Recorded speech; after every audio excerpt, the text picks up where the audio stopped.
Sono. Ada KTP? Ya. Atau fotokopinya ada? Aslinya boleh, nggak apa-apa. Iya. Kasih Pak. Silakan. Saya tanya Bapak. Ya. Nih.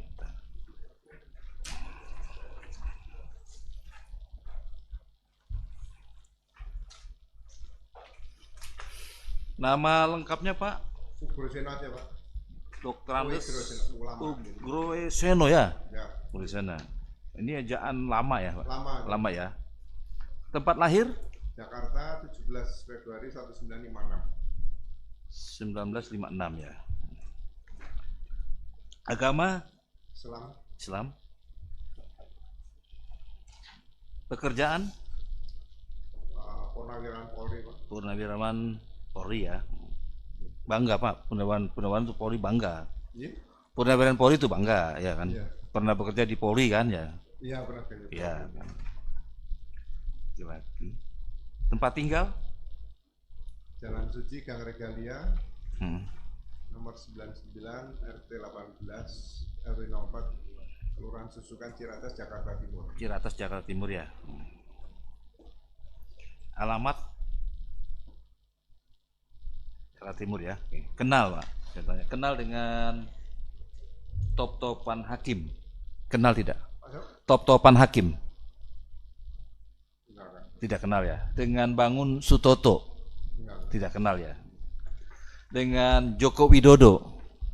Pernah ketemu? Pernah ketemu ya. Berarti tahu Pak ya. Tahu. Dekat?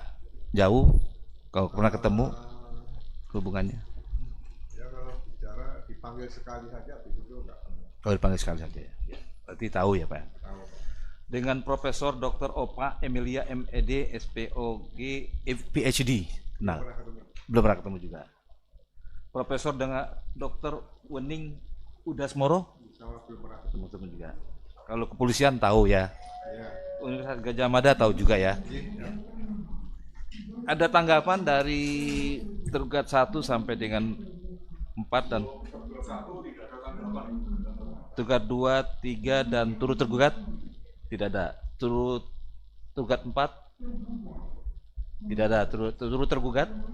Tidak ada juga ya. Oke. Saya kembalikan dulu Pak nih. Ini KTP nanti susah kalau hilang. Ganti lagi Pak ya. Benar Pak. Ya. Sebelum memberikan keterangan sebagai saksi, ya disumpah dulu Pak ya. Sesuai dengan nama. Silakan berdiri.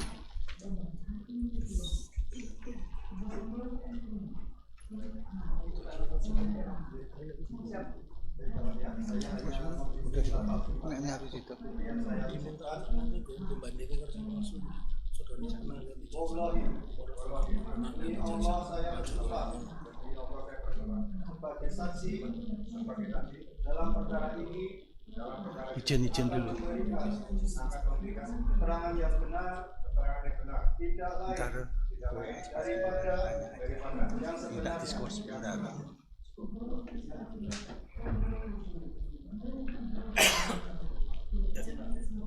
Oh kemana? Pilih ijazah tadi. asli. Nah inilah bolak-balik kadang-kadang. Tadi nggak dibawa ya. Dibawa apa? Dibawa sama Oh yang Saksi. Bapak ini Apa ya saksinya? ya. Silakan ntar. Kita tunggu ya. Kita skor dulu ya. Kamu jasa. Bapaknya tadi di situ kan di luar masih ya. Ini bapaknya masih di sini. Aduh. Nah. Mana yang tadi suruh masuk dulu? Kalau sudah saya buka nggak boleh masuk kembali ya. Nah, ada. Ya, kalau dicabut sidang lanjut kembali. Oh, diterima aja. Saksi ya, saksi hadir di sini ya, mengerti hadir di sini tentang persoalan apa? berkaitan dengan gugatan CLS dengan kaitan ijazah tadi. Gugatan CLS ya Pak ya, dengan terkait dengan ijazah ya. Siap. Ijazah siapa Pak? Ijazah Pak Jokowi. Ijazah Jokowi.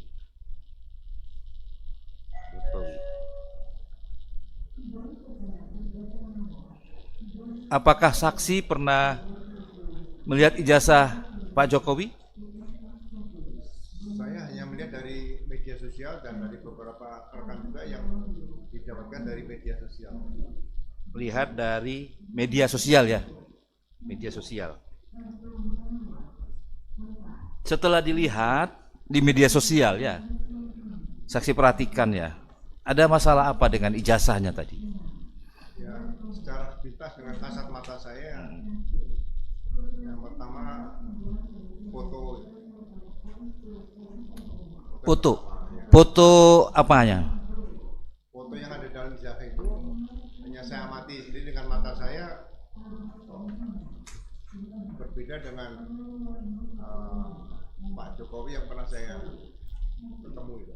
Berbeda ya, berbeda fotonya yang di ijazah, yang ada di media, berbeda dengan yang saudara lihat langsung orangnya, lihat asli orangnya ya. Fotonya, asli orangnya. Dengan orang aslinya kan ya, berbedanya. Berbedanya di mana? Ya, kita kan waktu pendidikan juga ada belajar tentang forensik, Pak. Nah, Tentang foto kehakiman, kemudian ada tulis kehakiman semua, iya. tanda tangan dalam dokumen itu kan juga kita pelajari juga. Itu berbedanya di situ ya. Ya, Setelah mempelajari waktu di pendidikan ada forensik ya, forensik dulu ada forensik apa itu? Di tulis kehakiman. diktiloskopi ya kan ya. Jadi dulu namanya kan pendidikan diktiloskopi ya. Daktiloskopi. Daktiloskopi kan ya. Iya kan? Belajar juga ya. Sidik jari. Nah, sidik jari termasuk itu juga ya. Diajari nggak? Ada ilmu tulis kehakiman juga ada, Pak. Termasuk itu ya. Ya, daktiloskopi. Identifikasi loh. Identifikasi ya, ya. Ya saya juga diajari dulu ya. Daktiloskopi ya kan, mengenai sidik jari banyak macam-macamnya. Forensik kehakiman istilahnya ya. Siap. Berbeda dengan yang di orangnya tadi. Ya, orangnya. Orangnya. Selain orangnya berbeda apa lagi? Ya, saya hanya diskusi dengan Pak Roy Suryo, ketemu kita, kemudian dengan Pak Rismon, Dr. Tifa juga ketemu. Saya pengen mengamati ada apa sih jasa ini gitu. Ya. Setelah dilihat-lihat, dibandingkan dengan yang di media, Ya. dengan orangnya, gimana? Ya, saya mengambil kesimpulan analisa saya,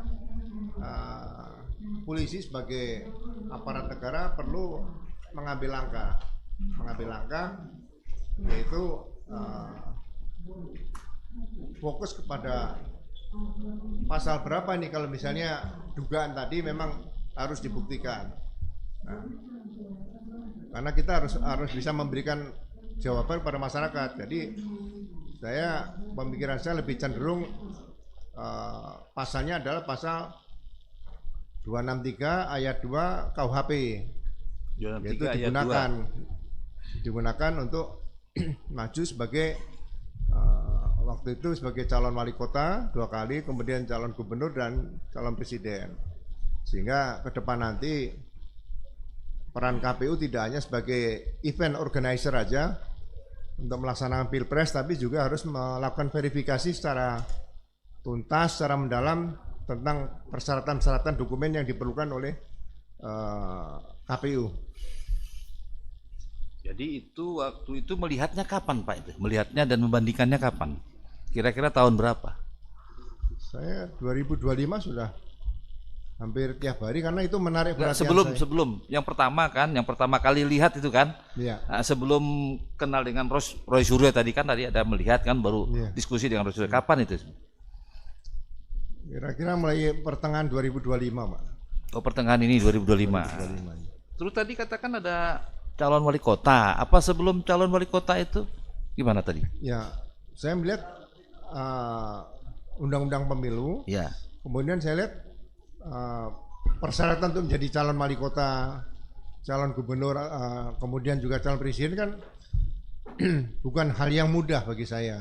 Karena ini kan untuk memimpin daerah maupun memimpin negara seperti itu. Yeah. Jadi kejelian ketelitian itu harusnya ditunjukkan oleh KPU, seperti misalnya ada ke depan nanti dalam pemikiran saya apakah calon presiden atau kalau calon kepala daerah terlalu banyak misalnya cukup peran lokal perlu dipampangkan di media cetak atau media elektronik yang ada seperti itu sehingga masyarakat bisa memberikan penilaian dari awal sebelum terjadi masalah seperti sekarang ini kan berlarut-larut seperti itu. Perlunya syarat calon presiden ya, wakil presiden Pak. lebih ketat tuh Ya, ya. yang Usulan saudara kan ya. siap. Perlunya ya. Berarti adanya perubahan atau perbaikan undang-undang gitu ya. Atau aturan di bawahnya. Yang penting realisasinya. Jadi seperti contoh misalnya KPU. Ya. Kalau KPU menerima persyaratan untuk verifikasi itu kan harus membuat berita acara. Ya. Nah, kemudian juga diumumkan. Nah, ada nggak masukan-masukan dari publik dan sebagainya maju. Tapi diberikan batas waktu sehingga tidak terlalu lama. Misalnya 1 minggu menerima masukan dari beberapa pihak begitu. Selama ini ada KPU seperti itu.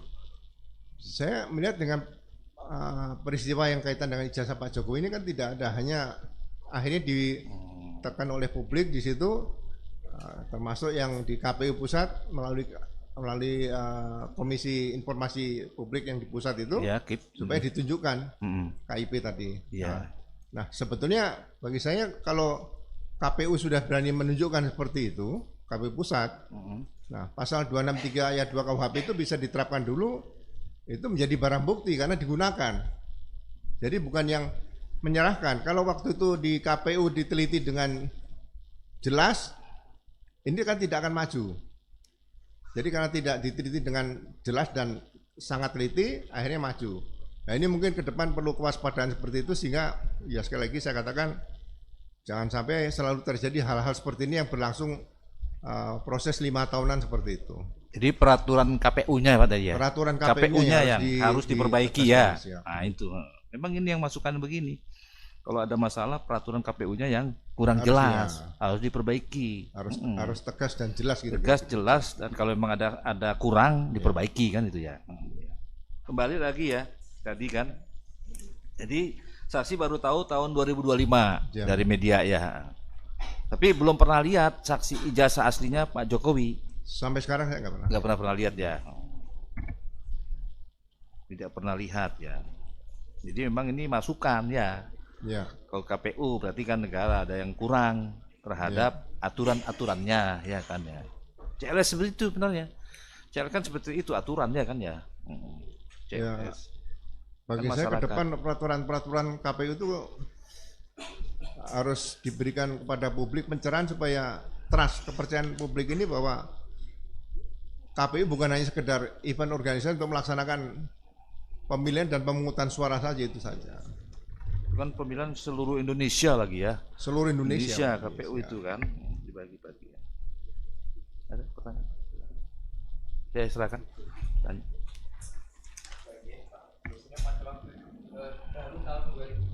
Siap ya. Ya.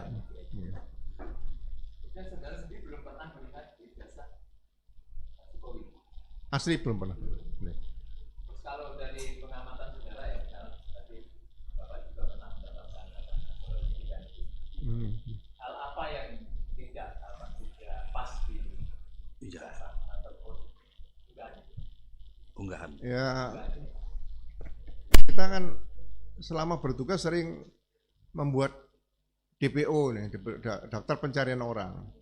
Jadi di akabri kepolisian itu ada semacam norma kalau seorang junior yang paling junior itu harus mengenali seniornya. Jadi kalau tingkat 1 harus mengenali tingkat 2, 3, 4. Ini cukup sulit. Jadi walaupun berpakaian preman di luar misalnya itu harus tahu ini seniornya. Nah sama dengan mengenali orang, ini pelajaran DPO. Jadi kita sudah terbiasa dengan melihat kok yang foto ini dengan orang yang asli pernah kita lihat kok berbeda seperti itu. Itu yang sangat menonjol bagi saya di situ. Kalau teknik yang lain saya tidak pelajari, hanya dengar cerita dari Pak Rismon atau Pak Rosorya atau Dr. Tipa itu. Jadi kapan saudara pernah dipanggil oleh Pak Jokowi? Bulan Februari tahun 2015 saat beliau baru 4 bulan menjabat sebagai presiden. Setelah waktu itu Saya baru selesai jadi Wakapolri itu 1 tahun kurang lebih. Saya pensiun 2014 1 Maret, nah Februari 2015 saya diundang ke istana waktu itu bersama Prof. Jimli Asidiki dan beberapa kawan yang lain. Baik Pak, dari saudara yang lihat Pak ketemu dengan jasa dengan unggahan itu apa yang sekilas beda? Ya beda jauh Pak, nggak ada beda, bukan beda sedikit, beda jauh. Jadi Contohnya dalam apanya? ya misalnya Maksudnya diunggahi di foto kan, di foto. iya Unggahan itu iya ada foto iya seseorang itu dengan Pak Jokowi Iya. bahkan Bapak iya. menghadap.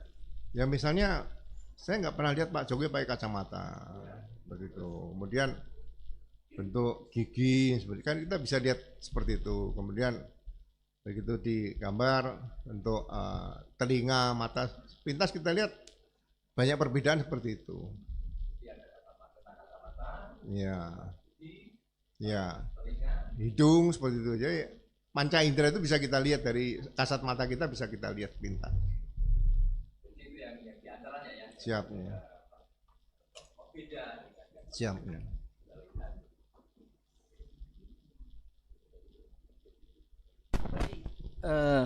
Pernah melaporkan atau saudara yang melapor tadi kan pasal 263 ngomongnya saksi kan, Ya. pernah melapor ke polisi?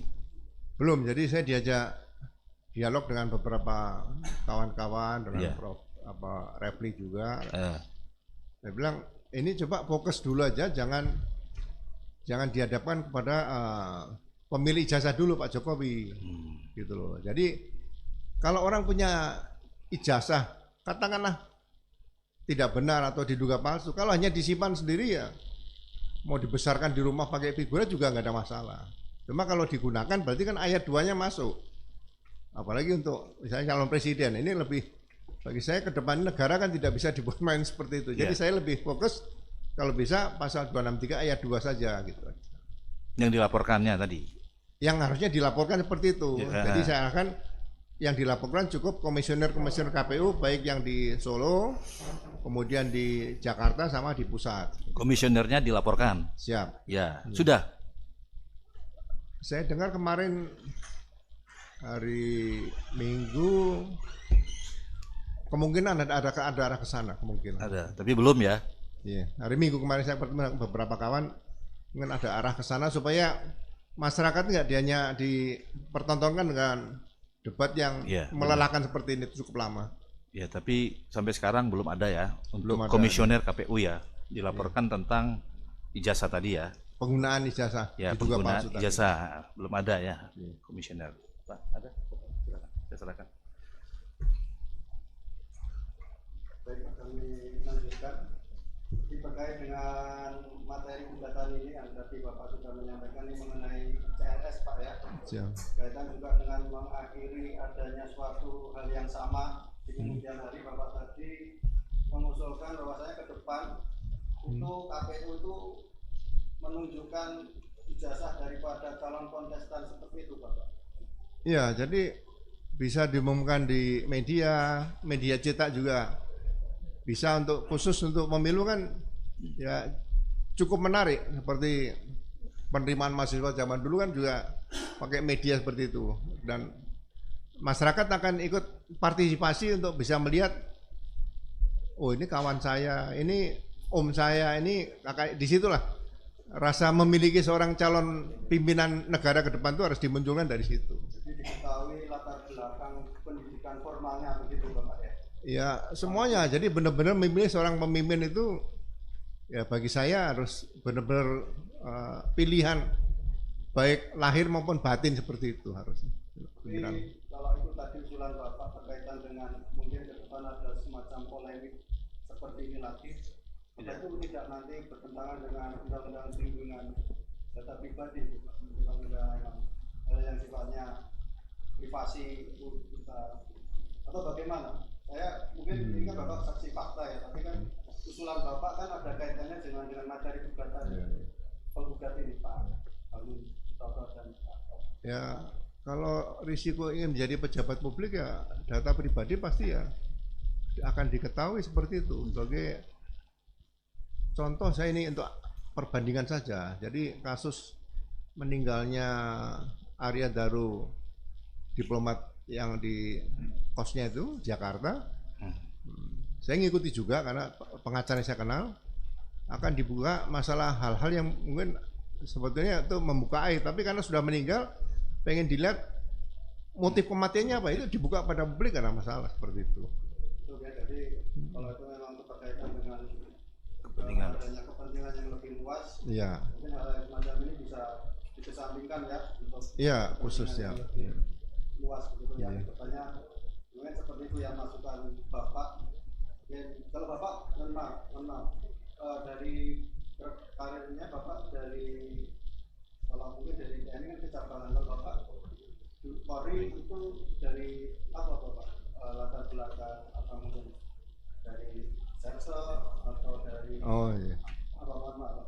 Saya lebih banyak di bidang reserse, Serse ya? ya karena Sering berkaitan dengan bukti itu memang sudah ya, bukti memang sudah tahu Bapak ya. dan analisa kriminalnya atau analisa kriminalistiknya harus lebih jeli di situ kalau reserse seperti itu.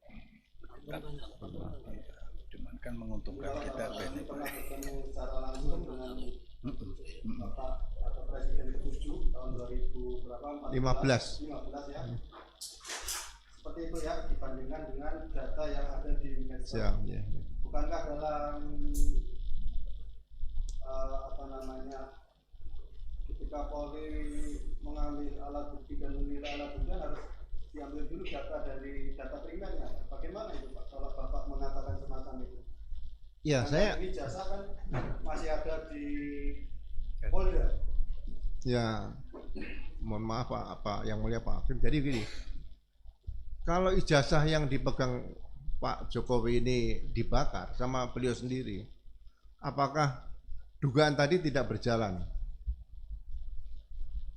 Karena sudah digunakan. Jadi kalau ada di Polda sekarang ini seperti yang diberitakan di media, seperti yang pernah gelar perkara khusus kemarin, ini saya bertanya dalam hati seorang reserse, mantan reserse, ini barang atau barang bukti? Nah, kalau itu barang bukti berarti kan barang yang diduga hasil kejahatan sesuai dengan pasal kalau nggak salah 38 ya di KUHP itu tentang penyitaan tadi. Penyitaan. Nah, situ. Jadi ini harus dibedakan, ini dokumen, ini barang atau barang bukti. Kalau ada di polisi berarti barang bukti lah. Mengambil kesimpulan sementara loh. Kalau barang bukti kan barang yang dipakai sebagai kejahatan atau hasil kejahatan dan sebagainya. Ini sensitif bagi saya seorang reserse gitu. Jadi bagi saya lebih bagus kalau fokusnya kaitan dengan dugaan ijazah di KPU. Nah, KPU tadi yang disita resmi oleh kepolisian dengan beberapa petunjuk cukup banyak menurut saya.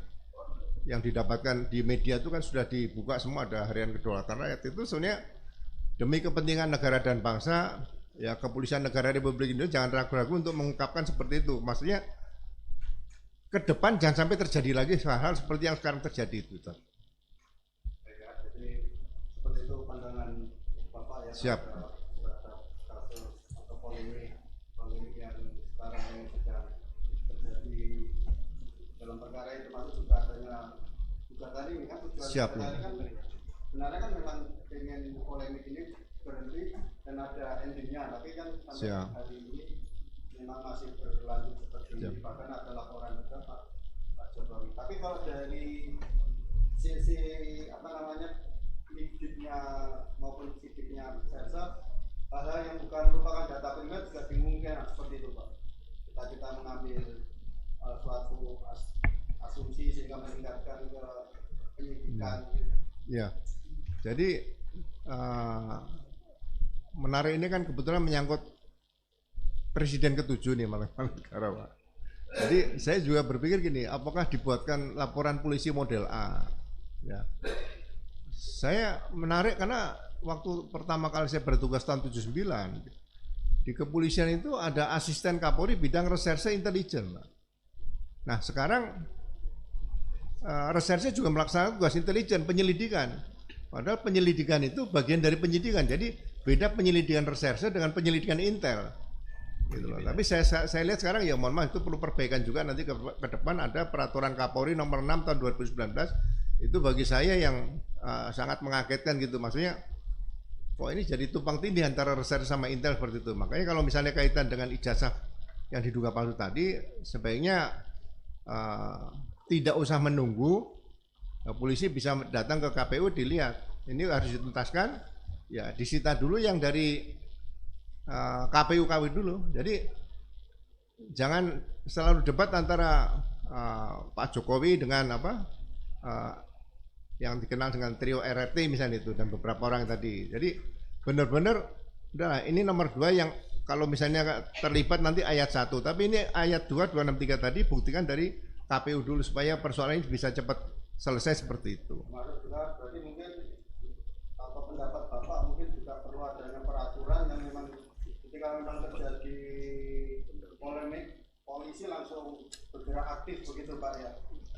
Menyikapi misalnya ada semacam kasus semacam ini, supaya tidak terjadi polemik, mungkin langsung polisi itu langsung mungkin ada aturan yang mungkin bisa polisi itu bisa bergerak aktif supaya polemik seperti ini tidak terjadi lagi, mungkin seperti ini Pak ya. Jadi saya tetap bangga sebagai polisi karena di topi polisi itu selalu ada tulisan Rastra Sewa Kotama itu Pak. Nah, Rastra Sewa Kotama itu kan abdi utama dari nusa dan bangsa. Abdi loh Pak. Nah sebagai abdi itu sebagai contoh misalnya dalam pemilu itu polisi harus all out misalnya sirekap seperti selain ya dugaan dengan ijazah tadi. Nah, polisi kalau ada dugaan sirekap kan sudah ada cyber crime-nya di situ, ada direktur cyber. Nah, itu bisa turun. Tapi ada ketentuan-ketentuan untuk bagaimana mendatangi TKP berkaitan sirekap itu kan elektronik, jangan sampai mengganggu pesta demokrasi yang besar ini. Bagi saya tantangan Polri ke depan itu bukan hanya ya mohon maaf Pak Hakim, kalau dulu kelihatannya kan copet itu kan bisa nangkep copet udah prestasi, tapi kalau bisa mengungkap kaitan dengan masalah cyber ini kan luar biasa seperti itu. Jadi mudah-mudahan 2029 nanti situasinya tidak seperti 2024 atau sebelumnya lah misalnya. Ini kan menjadi catatan juga karena ini kan persidangan disiapkan. Siapa tahu nanti ditindaklanjuti sama pengambil keputusan yang di atas ya. Mungkin ada KPU atau mungkin ada peraturan tersendiri yang bisa seperti usulan Bapak tadi. Siapa? Wajibkan ijazah di publikasi oleh KPU di media massa, termasuk juga sebagai bagian dari rekam jejak pendidikan. Siap. Kami beri kesempatan kepada penggugat untuk bertanya. Silakan. Terima kasih Majelis. Saudara saksi karena merupakan senior di Kapolri ya, sempat menjadi Wakapolri tadi. Kalau unit kerja yang namanya Pusat Laboratorium Forensik itu keberadaannya di mana? Di dalam organisasi Kapolri itu? Ya sebetulnya berada di bawah Bareskrim juga. Bareskrim. Apakah boleh dikatakan sebagai Wakapolri membawahi unit kerja itu? Ya, saya mohon maaf ya, mungkin sekarang sudah terpisahkan kepala karena namanya Kepala Pusat Laboratorium Forensik Kapus Lapor. Kapus Lapor. Ya, itu di bawah Mabes. Masih ya. Ya masih di Kapolri, tapi tidak di bawah Mabes Polri. Masih dalam Mabes Polri. Mabes Polri. Oke. Saudara saksi kan pernah berada di Mabes Polri kan, berarti kan ya. Oke, baik. Tadi juga saudara saksi bersaksi bahwa pernah memperoleh pendidikan forensik juga, gitu kan. Nah, bisa diterangkan pada persidangan ini mengenai proses pengujian keaslian ijazah ya, atau dokumen atau whatever lah Pak ya, di lab 4 yang tadi diterangkan oleh saudara saksi. Prosesnya bagaimana? Ya, jadi ada peraturan Kapolri nomor 10 tahun 2009 ya, berkaitan dengan pemeriksaan laboratorium kriminalistik. Ya. Sekarang lapor, dulu labkrim namanya. Labkrim ya, betul. Jadi memang tidak mudah untuk menggunakan pemeriksaan laboratorium forensik atau labkrim tadi. Jadi semua itu harus diawali dengan laporan polisi. Laporan polisi. Ya. Okay. Jadi dalam Perkap nomor 10 tahun 2009 tadi itu laporan polisi kemudian bukan laporan loh, bukan Dumas loh ya. Ya. Jadi penekanan saya tetap Ya, laporan polisi. Laporan polisi Setelah dalam itu ditindaklanjuti dengan surat perintah dimulai penyidikan. maksudnya laporan dinas gitu ya, laporan kedinasan gitu ya, yang Laporan kejadian berkaitan laporan peristiwa yang diduga tidak pidana. Oh, baik. Ya. Ya. Nah, kemudian ditindaklanjuti dengan SPDP atau surat perintah dimulai penyidikan. Ya. Nah, dalam surat perintah dimulai penyidikan itu sudah memeriksa beberapa saksi, kemudian menyita, mungkin meminta penetapan pengadilan untuk penyitaan tadi. Nah, setelah lengkap, yang akan diperiksa ke laboratorium forensik itu adalah yang sudah dilengkapi dengan administrasi penyidikan. Oke. Jadi kalau penyelidikan, khusus penyelidikan langsung ke laboratorium kriminalistik atau laboratorium forensik itu tidak bisa melanggar peraturan Kapolri itu sendiri seperti itu. Baik. Saudara saksi mengikuti proses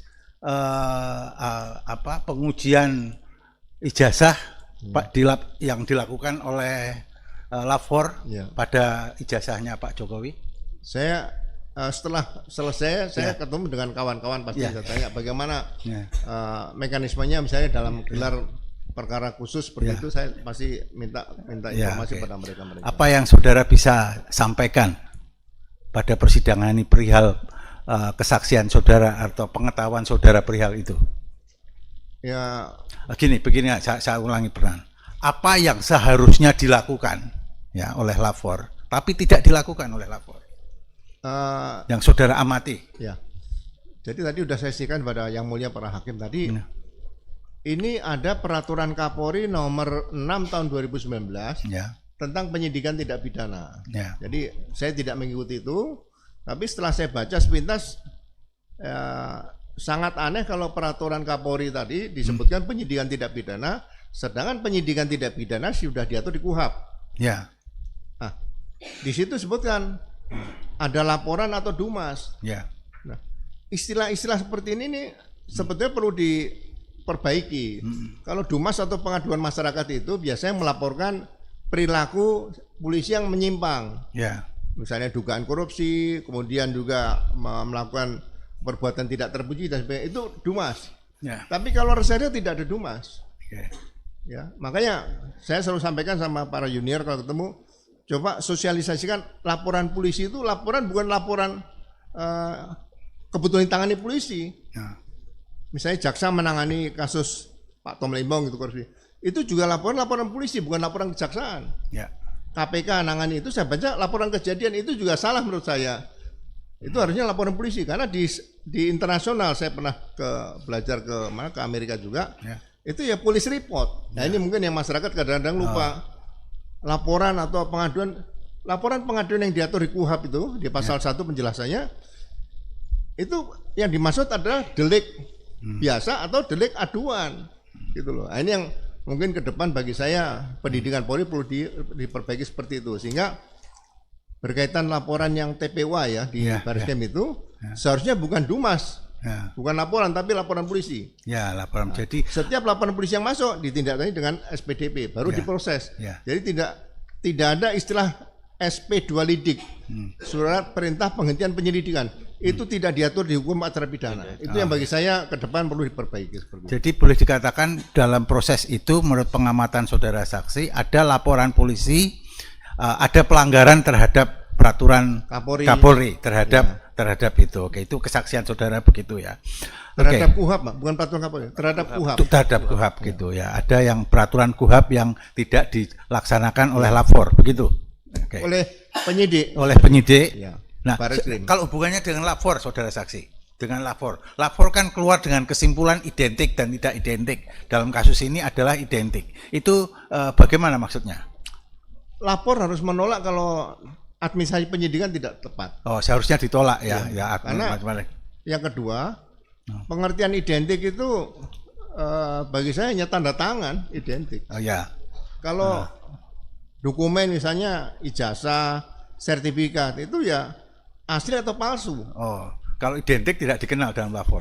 Nggak ada. Kalau uang ya asli palsu, tidak ada uang identik. Oh ya, oke, baik. Seperti itu. Nah, ini mungkin yang perlu selalu sampaikan kepada publik seperti itu. Oke.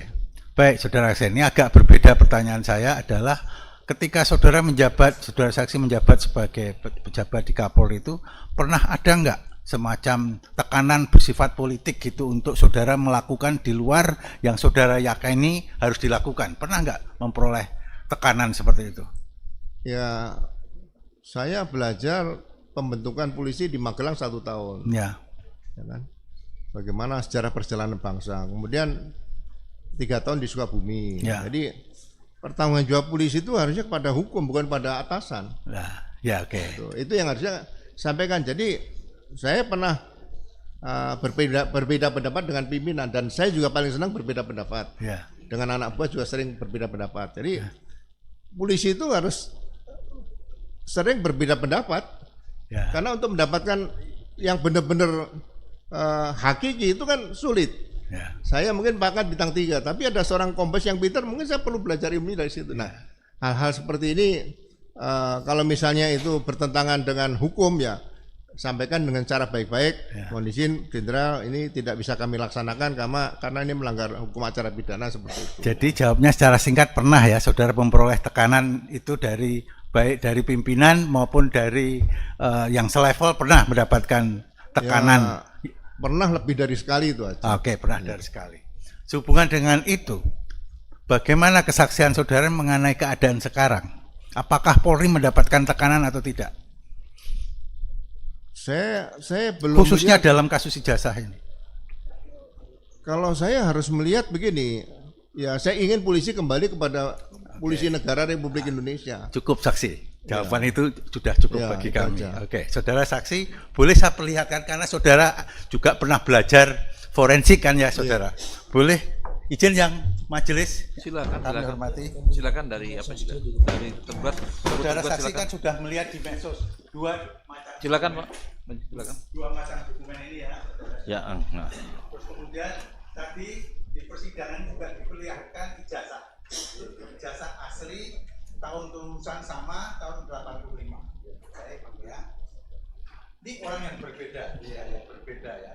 Sekarang sebagai ahli forensik, apa yang saudara lihat sebagai perbedaan? Ya, perbedaan. Ya, bisa dibalik. Udah lihat dulu, Pak. Lihat dulu, Bapak. Belum lihat dulu, nanti lihat dulu Bapaknya. Kalau belum lihat, saksi belum lihat. Boleh. Pegang aja. Kacau.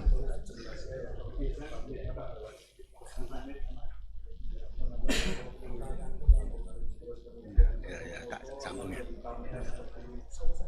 Ya. Tekanan lagi.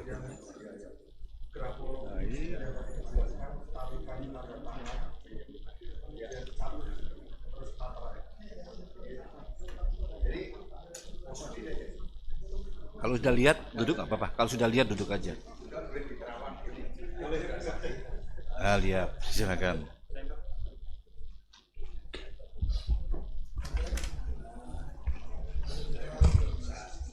Ya. Ya. Ya. Ya. Jadi kalau saya lihat di sini, ini ada semacam hologram ya. Hologram sebelah kiri nih ya. Nah. Ya. Hologram. Kemudian materai yang tadi saya lihat kan 100 Ruh. Tapi di sini 500 ya. Tahun sama ya. Nah.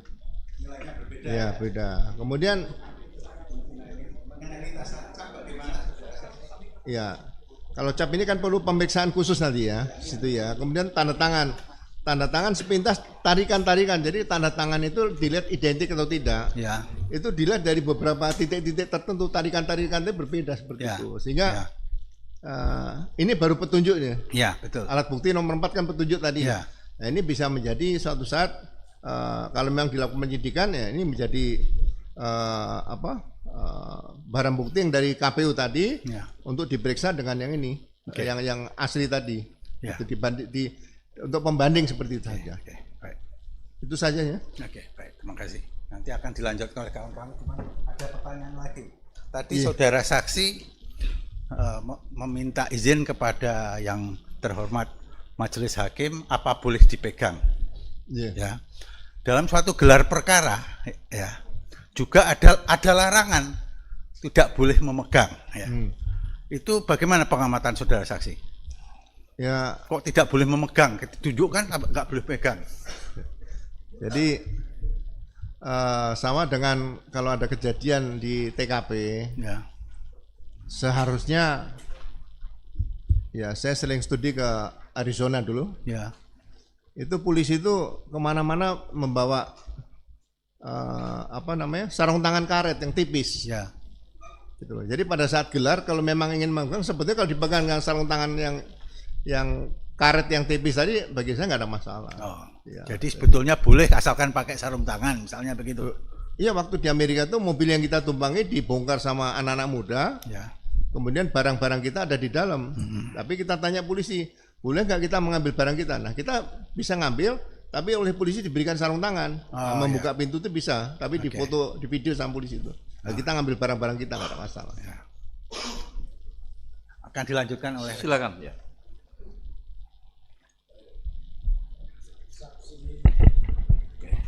Saksi tadi menjelaskan bahwa penghentian penyelidikan itu bertentangan dengan KUHAP. Pertanyaan saya selanjutnya, menurut saksi, kalau begitu apa yang harus dilakukan penyelidik ketika alat bukti belum ditemukan? Mau diulangi dulu, Pak? Ya, Gimana? tadi saksi menerangkan bahwa penghentian penyelidikan itu tidak dikenal di dalam KUHAP. Lalu saksi kan latar belakangnya reserse, bahkan pernah belajar ke Amerika ya. Nah, pertanyaan saya, jika menghadapi satu perkara seperti itu, bagaimana seharusnya yang dilakukan oleh seorang penyelidik? Ya, jadi dari awal sudah saya katakan, pertama jelas harus ada laporan polisi. Harus ada laporan polisi. Jadi kemudian setelah laporan polisi diterbitkan surat perintah dimulai penyidikan. SPDP. Ya. Ya, Karena dalam KUHAP penjelasan dari pasal-pasal tersebut, ya, penyelidik itu tidak bisa bekerja sendiri dengan membuat surat perintah penyelidikan. Penyelidikan itu atas perintah penyidik. Penyelidik bekerja atas perintah penyidik. Penyelidik bekerja atas perintah penyidik. Berarti harus ada surat perintah berdasarkan laporan polisi dan SPDP. Ya, Gitu loh. Jadi kalau dikeluarkan surat perintah penyelidikan kemudian diperiksa lapor, ya, kemudian dihentikan SP2 lidik, ya. penyelidikan itu pekerjaan sepanjang masa, nggak bisa berhenti. Terima. Jadi pengertian Nah, kalau penyelidikan. intelijen itu Ya. bangun tidur melihat batu di tengah jalan, bikin laporan penyelidikan, nggak ada masalah. Penyidikan, ya. Mungkin ada yang masang mau mengadakan begal dan sebagainya. Iya, iya. Itu intel. Tapi kalau reserse harus ada laporan polisi, bukan dumas, bukan laporan biasa. Gitu aja. Pertanyaan selanjutnya, bisa tidak di dalam penyelidikan itu mengadakan penyitaan barang bukti begitu? Penyelidikan. Penyelidikan tidak bisa melakukan penyitaan. Penyelidikan tidak bisa melakukan. Karena penyitaan itu harus minta penetapan pengadilan. Ya, Pengadilan menerbitkan penetapan pengadilan harus ada laporan polisi, Laporan polisi. harus ada surat perintah dimulai Ya. penyidikan, terus ada berita acara Ya. penyidikan. Itu tidak hal yang mudah, bukan asal Ya. ngambil kemudian disita, bukan. ya. Tadi ditanya rekan kami dan oleh majelis hakim, saksi menerangkan mengikuti perkembangan tentang ijazah. Apakah saksi mengikuti berita bahwa Direktur Badan Reserse Kriminal Mabes Polri, Dirtirpidumnya pada saat itu Brigadir Jenderal Polisi Juhamdani melakukan penyitaan ijazah itu, saksi mendengar ya, mendengar ya. mendengar. Menurut saksi, pengalaman yang begitu panjang sebagai reserse dan khususnya penyidik, apakah itu dibenarkan? Ya, tadi saya jelaskan kepada Yang Mulia Hakim Ya. Pak Hakim tadi, kalau itu disita menjadi barang bukti, berarti itu barang hasil kejahatan. Barang hasil kejahatan. Secara tersurat dan tersirat seperti itu seharusnya. Begitu ya. Baik. Saya kepada fisik tadi di awal saksi menjelaskan kepada majelis hakim pernah melihat ijazah itu di platform Twitter atau X Dian Sandi. Ya. Pernah. Saya ingin lihatkan apakah foto di dalam ijazah Dian Sandi tadi juga seperti ini. Mohon maaf. P28.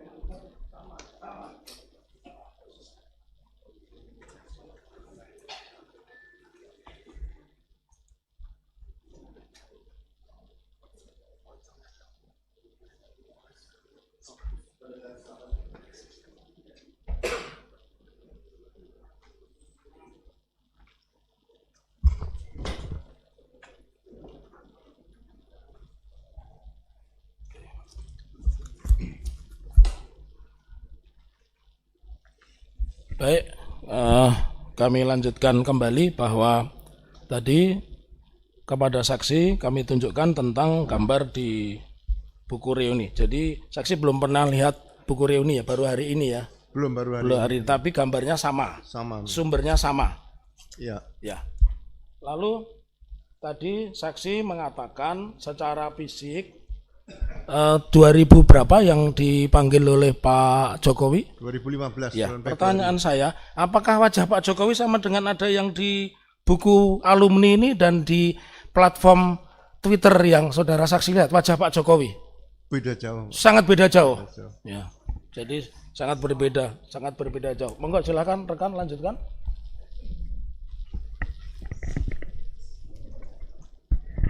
Izin Jenderal. Selanjutnya kami panggil saksi. Tadi sudah ditanyakan oleh rekan-rekan kami untuk tentang masalah penyitaan. Jadi menurut saksi, dalam kepolisian itu ketika sudah ada penyitaan, itu apakah tidak boleh ditunjukkan kemana-mana atau boleh? Karena dalam pemberitaan yang kita ketahui, ketika itu barang yang begitu diributkan berupa ijazah ini katanya sudah dipegang oleh kepolisian, tetapi di dalam berita lain kemudian ada seseorang politisi itu datang ke rumah dan melihatnya. Nah, ini kan menjadi sebuah kebingungan di masyarakat. Menurut saudara saksi? Ya. Jadi yang jelas kalau itu di dokumen yang ijazah tadi sudah disita oleh penyidik atau kepolisian, berarti ada dugaan dokumen itu adalah barang bukti. Menjadi barang bukti. Untuk menyita barang bukti, karena ini kan bukan tertangkap tangan nih, ya kan? Bukan hot pursuit, jadi tetap meminta penetapan pengadilan dulu. Nah, minta penetapan baru disita barang ini. Jadi ini dilema bagi saya, kalau sudah di tangan polisi itu bukan barang, namanya barang bukti seperti itu. Itu yang mungkin harus ditegaskan kepada masyarakat. Jadi sekali lagi jangan main-main seperti menyatakan dokumen sudah disita sebagai barang bukti atau dokumen hanya dititipkan. Ini Polri bukan kantor titipan seperti itu. Polisi ya kantor polisi, tempat penegak hukum di situ. Baik, terima kasih saksi. Kami lanjutkan. Seperti yang kita ketahui dalam perkara atau polemik ijazah ini, kita sudah mendengar berita bahwa Bareskrim mengadakan konferensi pers dan lain sebagainya yang menyatakan bahwa ijazah tersebut asli. Tetapi yang menjadi pertanyaan dari masyarakat, tentunya kami juga, adalah bagaimana pembuktian sampai kepada dokumen itu dinyatakan asli. Apakah dalam hal tersebut Bareskrim juga harus membuka, dan apakah proses pengujiannya apakah melalui carbon dating atau mungkin melalui pengujian tinta atau melalui pengujian kertas dan lain sebagainya. Karena yang dalam persidangan ini sudah kami tunjukkan berkali-kali bahwa ada ijazah yang formatnya berbeda. Begitu. Yang pertama itu, terus kemudian yang kedua, apakah dalam menegakkan keadilan, mohon maaf, Bareskrim seperti yang kita lihat dalam berbagai macam konferensi pers, ketika ada tawuran ya yang ditunjukkan adalah senjata tajamnya, bukti-buktinya. Tetapi yang menjadi pertanyaan adalah ketika Bareskrim mengadakan konferensi pers itu tidak menunjukkan ijazah aslinya yang katanya, mohon maaf, sudah menjadi barang bukti. Dua itu, saksi. Iya, bagi saya beda dengan uang palsu ya. Kalau uang palsu kan bisa ditunjukkan kepada publik. Makanya penyidikan berkaitan dengan dokumen ijazah yang diduga palsu tadi, yang jelas harus diawali dengan laporan polisi. Kemudian ada surat perintah dimulai penyidikan. Kemudian sudah ada pemeriksaan beberapa saksi-saksi. Saksi-saksi itu mungkin rektor UGM juga dipanggil sebagai saksi, wakil rektor, dekan, kemudian beberapa dosen yang pernah mengajar di situ tahun berapa dari 80 sampai 85 diperiksa juga. Mungkin karena sudah usia bisa diperiksa di sana. Nah, kemudian kalau itu sudah diperiksa semua, baru keterangan ahli dimintakan juga. Jadi tidak perlu buru-buru harus disampaikan kepada publik bahwa ini ijazah ini sudah dinyatakan asli, karena polisi juga tidak bisa menyatakan asli atau palsu. Seperti masalah merek.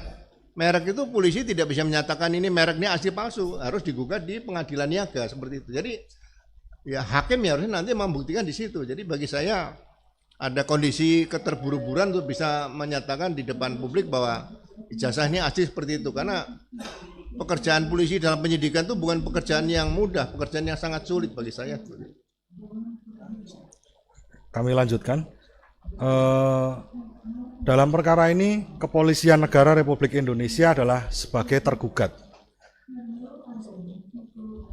Dalam pandangan saudara saksi, bagaimana ketika ijazah ini menjadi polemik dan lain sebagainya yang mohon maaf menjadikan masyarakat menjadi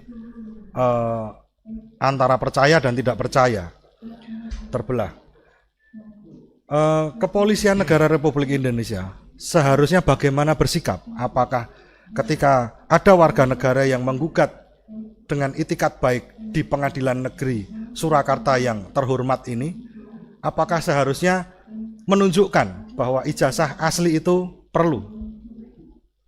Ya, sekali lagi profesionalisme Polri itu kan diuji di sini. Saya tahun 1999 itu kasus Bulogit saja, untuk mendengar keterangan Presiden Gus Dur saja beliau siap sebagai saksi. Jadi tidak ada masalah. Jadi dan itu diperiksa di istana waktu itu. Jadi sekali lagi hal-hal yang berkaitan dengan penyidikan ini tidak bisa dianggap hal yang sepele, karena masyarakat ya sampai kapanpun lah kadang-kadang ada oknum ya yang kurang bagus, tapi tetap masyarakat masih butuh polisi, perlu polisi. Saya rasa saya selalu katakan pasti dalam tubuh kepolisian ada polisi baik dan polisi yang tidak baik situ. Kalau polisi baik menurut saya ya menurut ukuran saya masih ada 99% lah, itu aja. Jadi mudah-mudahan ke depan tidak ada lagi hal-hal seperti ini. Kalau penyidikan itu tidak dilakukan dengan sempurna, biasanya muaranya nanti kan ke pra-peradilan di situ. Atau proses, jadi proses criminal justice system ini harus ditempuh semuanya. Jadi ya mohon maaf pada para hakim nanti, reformasi di bidang penegakan hukum ini mungkin juga harus dilakukan selain reformasi yang sekarang sedang dilakukan oleh Presiden ini, reformasi Polri tadi. Cukup Yang Mulia. Terima kasih Jenderal. Silakan dari tergugat satu, silakan. Terima kasih Yang Mulia. Pak Ugro, mohon maaf, mohon izin, saya ingin menyampaikan pertanyaan-pertanyaan terkait dengan peristiwa yang menjadi pokok sengketa di dalam perkara ini ya Pak ya. Jadi sesuai sumpah yang diucapkan oleh Bapak, dalam hal ini Bapak dihadirkan sebagai saksi fakta yang majelis ya, bukan sebagai ahli. Namun demikian meskipun di dalam keterangan Bapak terdapat pendapat-pendapat untuk menghormati persidangan, kami sangat menghargai dan semuanya kami tanggapi di dalam kesimpulan. Ya. Baik Bapak, ini saya akan lebih fokus pada pokok yang disengketakan oleh pihak penggugat. Bapak apakah mengetahui terkait dengan pokok yang peristiwa yang disengketakan dalam perkara ini tentang apa secara pasti? Bapak apakah mengetahui, Bapak? Ya, saya diberitahu sama Pak Taufik tentang ada gugatan CLS tadi berkaitan dengan ijazah yang diduga palsu Pak milik Pak Jokowi itu. Jadi gugatan CLS itu gugatan yang diajukan oleh warga negara kepada penyelenggara negara ya Pak ya. Yang Bapak ketahui, apakah Pak Jokowi setelah tidak lagi menjabat sebagai presiden, meskipun dalam nomenklatur disebut Presiden ke-7 RI, dapat disebut sebagai pejabat Bapak atau penyelenggara negara begitu. Ini kaitannya dengan CLS soalnya Bapak. Ya, ini yang menarik ini kan ada proses yang dilakukan oleh penyelenggara negara tadi Pak. Kayaknya saya lebih bagus penyelenggara negara itu kaitan dengan ijazah diduga palsu ini adalah KPU tadi yang perlu diproses lebih awal.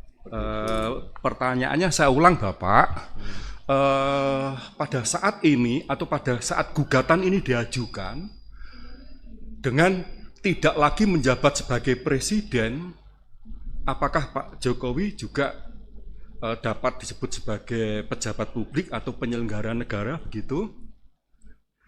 Saya rasa mungkin kalau disampaikan ke saya tidak bisa jawab itu. Baik, ya. Karena saya kembalikan pada yang punya Pak. Baik, terima kasih. Untuk selanjutnya, terkait dengan peristiwa yang disengketakan oleh pihak penggugat, ini kan ada pihak-pihak yang ditarik sebagai subjek tergugat. Yang pertama adalah Pak Jokowi sendiri sebagai tergugat satu. Pak Jokowi ini ditarik sebagai pihak oleh karena sikapnya, oleh karena perbuatannya menolak atas permintaan TPUA untuk memperlihatkan ijazah. Yang ingin saya tanyakan, Bapak mengetahui apa itu TPUA, Bapak? Setidak-tidaknya di dalam TPUA itu bagaimana mengenai susunan kepengurusannya? Apakah Bapak pernah memperhatikan anggaran dasar atau akta daripada organisasi tersebut, Bapak? Saya belum pernah komunikasi dengan TPUA, cuma saya tahunya TPUA itu adalah singkatan dari tim pembela ulama dan aktivis. Tapi Bapak secara pasti tidak mengetahui apakah TPUA tersebut terdapat anggaran dasar atau tidak dan telah disahkan oleh Menteri Hukum atau belum, enggak tahu ya Pak ya. Termasuk maksud dan tujuan dan kegiatan usaha untuk mencapai tujuan Bapak mengetahui Bapak? TPUA? Ya. Saya hanya kenal dengan beberapa pribadi, saya tidak mendalami tentang organisasi TPUA. Tentang TPUA itu sendiri maksud dan tujuannya apa? Begitu juga langkah atau kegiatan untuk mewujudkan usaha itu seperti apa, Bapak tidak mengetahui. Terima kasih. Kemudian selanjutnya Bapak, selain gugatan itu ditujukan kepada Pak Jokowi oleh karena tindakannya tidak berkenan memperlihatkan ijazahnya berupa hard copy kepada TPUA, ini digugat pula pihak Wakil Rektor bidang Dikjar, juga Rektor. Oleh karena Rektor maupun Wakil Rektor waktu itu melalui konferensi pers, dia menyatakan Bapak Jokowi adalah sebagai alumni UGM yang tercatat sebagai mahasiswa angkatan 80 dan telah lulus tahun 85 oleh karena memenuhi ketentuan akademik yang dipersyaratkan. Bapak mengetahui hal itu? Saya mendengar. Mendengar Bapak ya, mendengar. Lantas dengan adanya sikap UGM yang menyatakan bahwa Pak Jokowi sebagai alumni UGM ini dianggap tidak mendukung terhadap hasil penelitian Pak Roy Suryo, kemudian Dr. Tifa juga oleh Rismon. Bapak mengetahui juga hal itu, Bapak? Ya, bagi saya ini kan debat yang tidak akan berakhir. Iya. Makanya sebaiknya saya sampaikan tadi bahwa Iya. pasal 263 ayat 2 itu lebih tepat supaya untuk menyelesaikan masalah ini diperiksa dari KPU saja, sehingga Baik. tidak perlu ada diskusi panjang lebar seperti ini. Baik, itu masukan Bapak ya, itu saran dan pendapat. Namun dalam hal ini Bapak kan dimintai keterangan sebagai saksi fakta sehubungan dengan peristiwa yang dijadikan sebagai pokok sengketa oleh pihak penggugat dalam perkara ini. Kemudian ada juga tergugatnya adalah Polri, Kepolisian Negara RI. Nah, mengapa Polri digugat? Ini terkait dengan tindakan yang dilakukan telah menghentikan penyelidikan atas laporan yang disampaikan oleh Bapak IG Sujono ya di Mabes Polri. Lantas di mana letak kesalahan Kapolri yang Bapak ketahui untuk menghentikan penyelidikan terkait dengan laporan yang disampaikan atau pengaduan yang disampaikan oleh Egy Sujana ini, Bapak? Ya, saya selama di Polri dulu sampai reformasi dulu, Polri serambi depan selalu dipimpin oleh perwira samapta. Baik.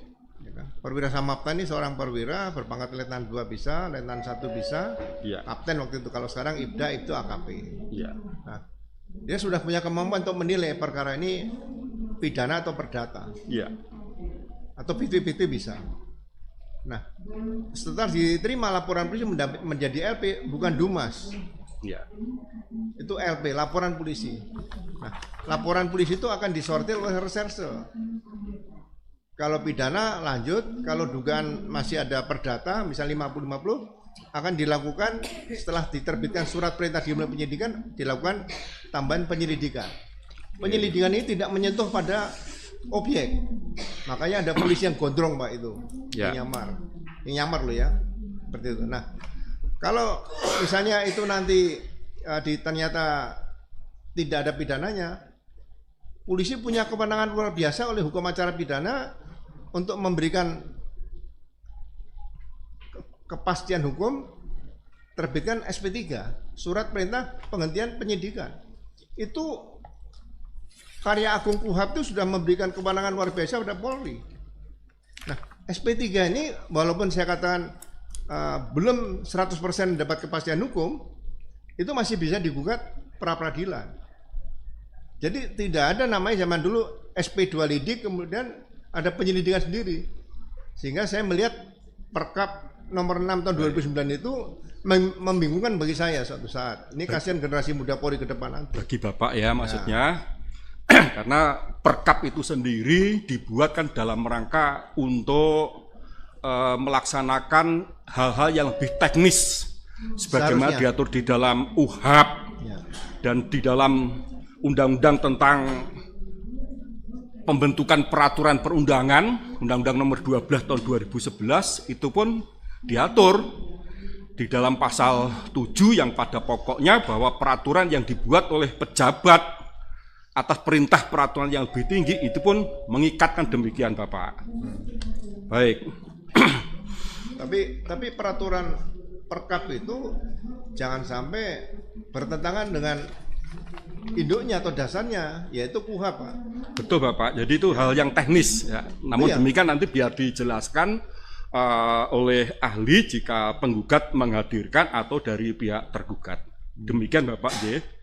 Oke.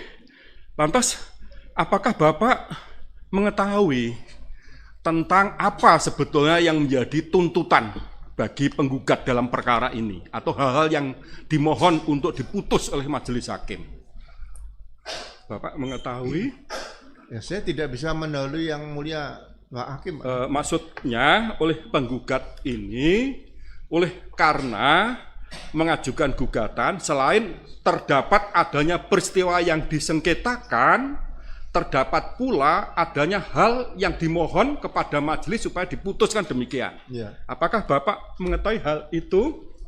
Sekali lagi saya tidak berani mendahului apa yang akan diputuskan majelis hakim nanti, Pak. Betul, ini belum diputus Bapak, ini sebatas yang dimohon. Lazimnya di dalam hukum acara itu dikenal istilahnya petitum. Nah, jadi apa yang dimohon oleh pihak penggugat Bapak mengetahui? Saya tidak berani terjebak dalam jawaban seperti ini, karena ini adalah kewenangan para hakim nanti. Baik, terima kasih Bapak. Saya tidak bisa untuk memaksakan Bapak memberi jawaban terkait dengan pertanyaan tersebut. Jadi Bapak tidak bersedia untuk memberikan suatu jawaban atas pertanyaan terkait dengan tuntutan yang diajukan oleh pihak penggugat demikian. Kemudian Bapak, oleh karena terdapat adanya salah satu posita yang diuraikan oleh penggugat juga menjadi pokok sengketa dalam perkara ini, adanya laporan yang disampaikan oleh tergugat satu, yaitu Pak Joko Widodo di Polda Metro, yang pada akhirnya setelah dilakukan penyidikan, ditingkatkan penyidikan, dan setelah ditingkat penyidikan ditetapkan tersangka. Pertanyaan saya, apakah Bapak mengetahui tentang prosedur yang selama ini dilakukan oleh penyidik Polri pada Polda Metro Jaya, Bapak, khususnya mengenai penyidikan terhadap laporan Pak Jokowi mengenai dugaan tindak pidana fitnah yang dilakukan oleh Pak Egy Sujana dan kawan-kawan. Apakah Bapak mengetahui prosedur yang dilakukan oleh penyidik Polda Metro yang menangani perkara tersebut, Bapak? Ya, saya mengikuti karena yang dilaporkan pertama kali saya lihat kan pasalnya 310 sama 311 KUHP. Ya, berarti kan itu delik aduan. Mengikuti dalam pemberitaan Bapak ya. Ya. Baik. Kemudian ya saya juga jumpa sama mereka kan sering ngobrol kita kan. Nah, baik. Saya melihat di sini semua kaitannya kan dengan dugaan ijazah palsu. Baik. Jadi bukan penistaan yang tidak ada sebab akibat. Nah, seharusnya demi kepentingan negara dan bangsa ya persoalan pokoknya diselesaikan dulu, baru nanti persoalan selanjutnya. Kalau ini tidak dilaksanakan secara tuntas dari persoalan pokoknya, ya ini akan berlangsung bertahun-tahun seperti ini. Ya, akan tapi terkait dengan jawaban yang telah disampaikan Bapak, apa yang dilaporkan oleh Pak Jokowi ini kan berawal dari laporan yang disampaikan oleh Egy Sujana dan kawan-kawan dalam kapasitas sebagai ketua TPUA di Mabes Polri. Nah, karena berdasarkan hasil penyelidikan yang dilakukan oleh penyidik dan atau penyidik Polri, ya tidak ditemukan adanya unsur pidana, maka itu dihentikan. Lantas apa yang salah yang dilakukan oleh penyidik atau penyidik terkait dengan penghentian penyidikan atas laporan yang disampaikan oleh Egy Sujana di Mabes Polri, oleh karena dalam hasil penyidikan tersebut tidak terdapat adanya unsur pidananya. Jangan pendapat, silakan fakta saja, Safi. Ya. Silakan faktanya saja. Jangan pendapat, aja, Bapak. Jangan pendapat ya. LP-nya tidak ada. Laporan polisinya tidak ada. Laporan polisi tidak ada. Tidak ada. Hanya Dumas. Ya. Karena merujuk pada Perkap nomor 1 tahun 2019 itu Bapak ya. Perkap nomor 6. Nomor 6 tahun 2019. Ya. Baik. 2019 apa 2009? 2019 ya. Ya. Nah, karena laporan polisi tidak ada, surat perintah dimulai penyidikan tidak ada. Ya. Oke, sementara cukup. Tapi saya koreksi tadi yang dimaksud penyelidik ya, bukan penyelidikan. Karena di Mabes Polri terkait dengan pengaduan yang disampaikan oleh Egy Sujana dan kawan-kawan, ini masih dalam tahap penyelidikan. Karena sesuai Perkap nomor 6 tahun 2019 itu, yang dimaksud pengaduan ternyata tidak sebatas perkara pidana yang masuk dalam delik aduan sebagaimana di dalam hukum pidana material, tapi tahap awal pengaduan, nanti setelah klarifikasi penyelidikan, sekiranya terdapat adanya unsur pidananya, baru dilakukan, mereka diminta untuk LP penyidikan seperti itu. Mekanisme yang selama ini ada pasca diterbitkannya Perkap nomor 6 tahun 19. Tapi SP2 penyelidikan tadi fakta-faktanya apa?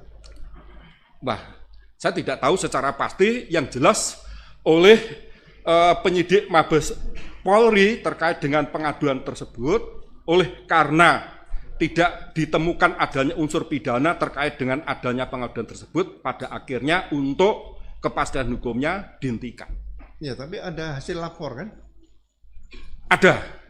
Hasil lapor tidak bisa dalam penyelidikan. Nah, maka ini saya sampaikan kepada saudara saksi, terlepas tanggapan saksi seperti apa, tetapi faktanya memang demikian. Ya, semuanya kan penegakan hukum dalam rangka kepastian hukum. Baik, jadi ini yang ada di sana. Terkait dengan pertanyaan yang ingin saya sampaikan kepada saksi Pak Hugroseno, cukup yang mulia. Cukup ya. Terima kasih Pak Hugro. Ya, cukup. Selanjutnya tergugat 2, 3 dan turut tergugat, silakan. Yang sudah ditanya jangan ditanya kembali. Ya. Untuk tergugat 2, 3 dan turut tergugat kami akan menanggapi di kesimpulan saja. Ya, kesimpulan ya. Selanjutnya tergugat 4 ya. Izin yang mulia, kami juga tidak ada pertanyaan. Nanti Ya. akan kami sampaikan di kesimpulan. Terima kasih. Ya, di kesimpulan ya. Nanti keberataannya masing-masing di kesimpulannya. Saya rasa demikian ya, Pak Ugresono ya. Ugresono, Pak. Ugresono ya. Seno, Pak. Seno ya. Oh iya itu. Makanya saya biar diprotes, biar Bapak yang tahu namanya sendiri kan ya. Terima kasih banyak Pak ya. Telah hadir di persidangan jauh-jauh dari Jakarta ya. Siap, Pak. Ya memang begitu Pak. Kalau menegakkan keadilan tuh dari manapun harus adil. Karena orangnya sendiri yang harus menegakkan, bukan orang lain. Ya itu ya. Bapak diundang sebagai saksi hadir. Terima kasih. Ya boleh kembali ke belakang, silakan. Ya silakan.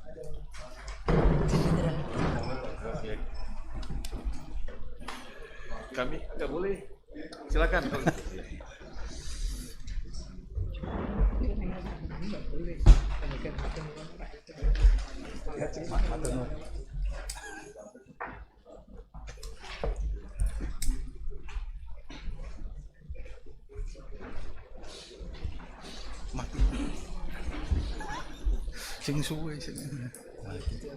Untuk selanjutnya penggugat masih ada saksi lagi? Apabila diperkenankan hari ini masih